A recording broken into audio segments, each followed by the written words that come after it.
ओम तत्सत। ओम श्री परमात्मने नमः।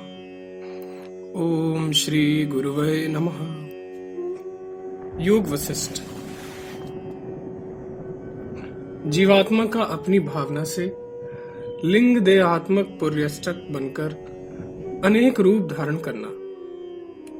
श्री रामचंद्र जी ने कहा, ब्रह्मन, मुझे संपूर्ण ज्ञातव्य जानने योग्य वस्तु का ज्ञान है और अविनाशी दृष्टव्य वस्तु का अनुभव है, तथा मैं आपके सर्वोत्कृष्ट ब्रह्म ज्ञान रूप उपदेश अमृत से तृप्त हूं। सच्चिदानंद घन पूर्ण ब्रह्म परमात्मा से यह पूर्ण संसार परिपूर्ण है।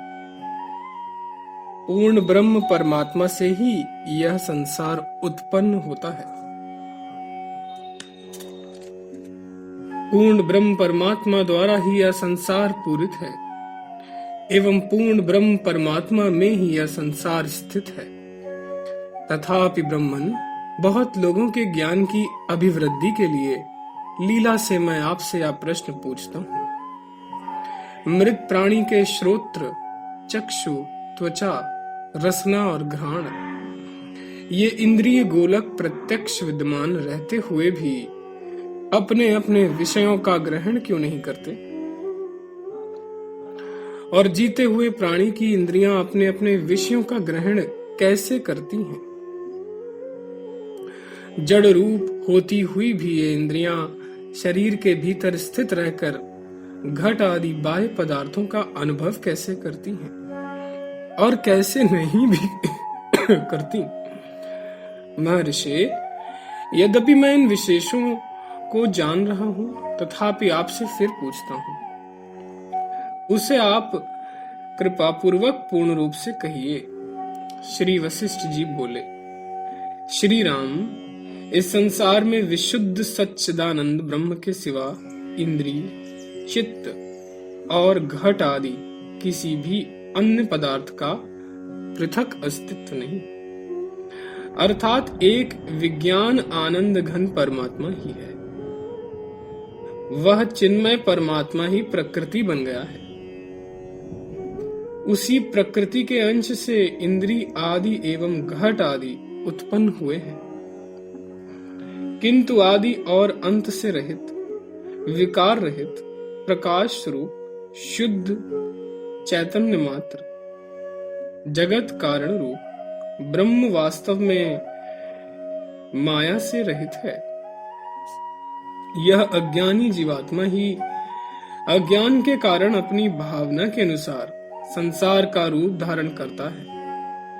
वह अहम भावना से अहंकार, मनन से मन, निश्चय की भावना से बुद्धि, इंद्रियों की भावना से इंद्री, देह की भावना से देह और घट की भावना से घट बन जाता है। इस प्रकार अपनी भावना के कारण वह जीवात्मा पुर्यस्तक बन जाता है। ज्ञानेंद्रियों के व्यापारों को लेकर मैं ज्ञाता हूँ, कर्मेंद्रियों के व्यापारों को लेकर मैं करता हूँ। उन ज्ञान कर्मेंद्रियों के व्यापारों से जनित सुख दुखों का आश्रय होने से मैं भोगता हूँ। उदासीन होकर सबका प्रकाशन करने से मैं साक्षी हूं। इत्यादि अभिमान युक्त जो चैतन्य है, वही जीव कहा गया है। वही जीवात्मा अपनी भावना से समय समय पर स्वयं ही अनेक रूप हो जाता है। जैसे जल सींचने से बीज के पल्लव आदि आकार होते हैं, वैसे ही भावना के अनुसार उस जीव के भी शरीर आदि, स्थावर आदि एवं जंगम आदि अनेक रूप होते हैं, क्योंकि वह जीवात्मा अज्ञान से यह मान लेता है कि मैं चेतन आत्मा नहीं, किंतु शरीर आदि हूं। वासनाओं के वशीभूत हुआ यह जीव कर्म अनुसार चिरकाल तक स्वर्ग नरक में आवागमनों द्वारा जगत में घूमता ही रहता है। इनमें से कोई तो विशुद्ध जन्म के कारण पहले जन्म में ही परमात्मा को यथार्थ जानकर आदि अंत से रहित परम पद परमात्मा को प्राप्त हो जाता है।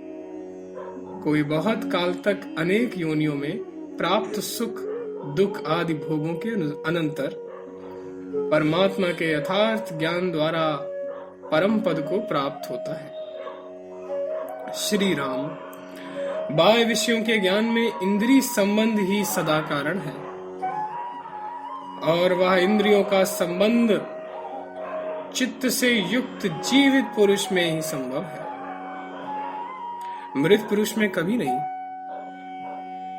जब शान पर चढ़े हुए चमकीले नवीन रत्न के समान आंखों के तारे में बाह्य दृश्य पदार्थ प्रतिबिंबित होता है, तब उस पदार्थ का हृदय में प्रतिबिंब पड़ने के कारण देह अभिमानी जीव के साथ संबंध हो जाता है। इस रीति से बाह्य वस्तु जीव द्वारा हृदय में जानी जाती है। ओम तत्सत, ओम तत्सत, ओम तत्सत।